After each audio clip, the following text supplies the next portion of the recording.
திருச்சியை சேர்ந்தவர் நீங்கள். திருச்சியில விஜய் அவர்கள் முதல் பிரச்சாரத்தை தொடங்கி இருக்கிறாரு.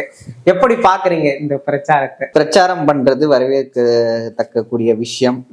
பட் சில குறைகள் இருக்கு அவர்கிட்ட. ஒரு ஸ்கூல் ஸ்டூடெண்ட் மாதிரி சாட்டர்டே சண்டே ஸ்கூல் ஸ்டூடெண்ட்ஸ்க்கு லீவ் விட்டா ஜாலியா ஆயிடுவாங்க. அதே மாதிரிதான் விஜய் சாட்டர்டே மட்டும் தான் பிரச்சாரம் வச்சிருக்காரு. மிச்சம் 5 நாள் வீட்டுல உட்காந்து பிளே ஸ்டேஷன் விளையாடுறாருன்னு நினைக்கிறேன். என்ன பண்றாருன்னு தெரியல. கட்சி அலுவலகம் பனையூர்ல 4 to 5 தான் திறக்கிறாங்க. அதே மாதிரி பிரச்சாரத்தை சாட்டர்டேஸ் மட்டும் தான் வச்சிருக்காரு. ஏன் இது டார்கெட் பண்ணி வச்சிருக்காரா, இல்ல ஒரு முதிர்ச்சி இல்லாத அரசியல்வாதின்னு கூட சொல்லலாம். முதிர்ச்சி இல்லாத அரசியலின்மை, அதுக்கப்புறம் அரசியல் பக்குவம் இல்லாதவர் தான் இது மாதிரி பண்ணுவாங்க. பிரச்சாரம் சாட்டர்டேஸ்ல மட்டுமா? ஏன் மற்ற நாட்கள்ல ஆட்சி பீடத்துல உட்காரணும்னு சொல்றீங்க, ஏன் வாரத்துல 7 நாளும் நீங்க பிரச்சாரம் பண்ண முடியாதா? இதுதான் என்னோட கேள்வி.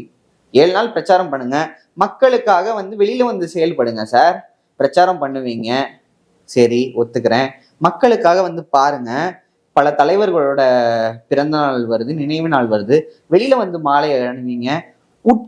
அதாவது அலுவலகத்துக்குள்ளே அரசியல் பண்ற ஒரு அரசியல்வாதி இவர் தமிழகத்தை எப்படி காப்பாத்த போறாரு, ஆட்சி பீடத்துல உட்கார போறாரு?